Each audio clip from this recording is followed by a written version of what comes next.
I'm here with Calvary Day coach Jackie Hamilton. 4 games, and they've changed the schedule of the games. That game is Thursday at 7. If Beach wins, they will be playing the very next. Welcome to another edition of Holding Court.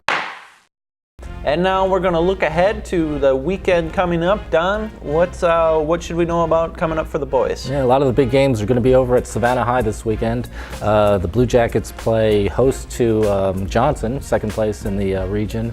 They played a 1-point game the first time they played. And then the big rivalry on Saturday night. Beach Savannah High is a big rivalry. This is the first year that they've played it the home gyms.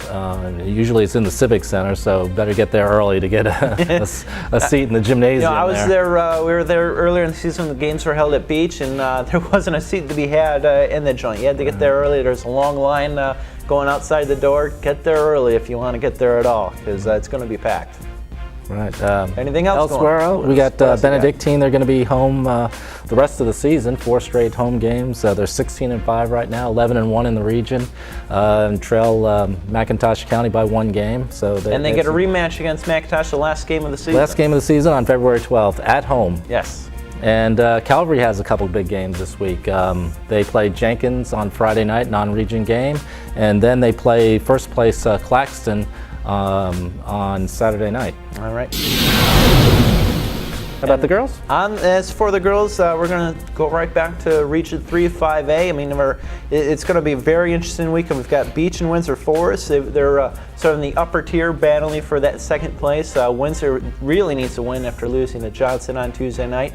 And Beach is looking for a little revenge because Windsor defeated Beach in region play earlier in the season. So that's a good one there. Groves will be at Camden. These are 2 teams with almost absolute identical records. Both teams are 9-9 overall. Groves 5-4 in the region, Camden 4-5 in the region. Both teams, are up and down. They look really good one night and not so good the next. So young teams looking for consistency. So that's going to be a good one.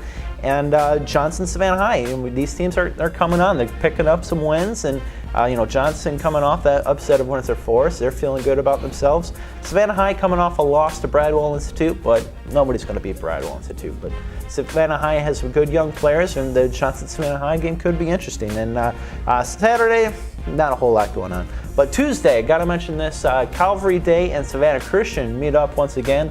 Those are 2 the better teams in the area, and 1-2 in the sub-region, in Region 3 Single A. Savannah Christian has lost only 2 games all season, both of those to Calvary Day. Calvary Day comes in 18-1 and undefeated in the region. So the Raiders are going to be looking for some payback on their home court, and I'll be there, and I'm looking forward to seeing that one. Where's Calvary ranked right now? They ranked. I think they're ranked number 2. I believe. I haven't checked it this week, but Wesleyan is number 1. And anybody who saw Wesleyan last year, they're not going anywhere, and I think Calvary's right up there. If not 2, then not too far behind. So. But that is the week that's coming up.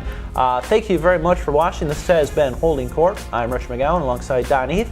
Check back here for another edition next week at savannahnow.com/PrebCentral. Thanks very much.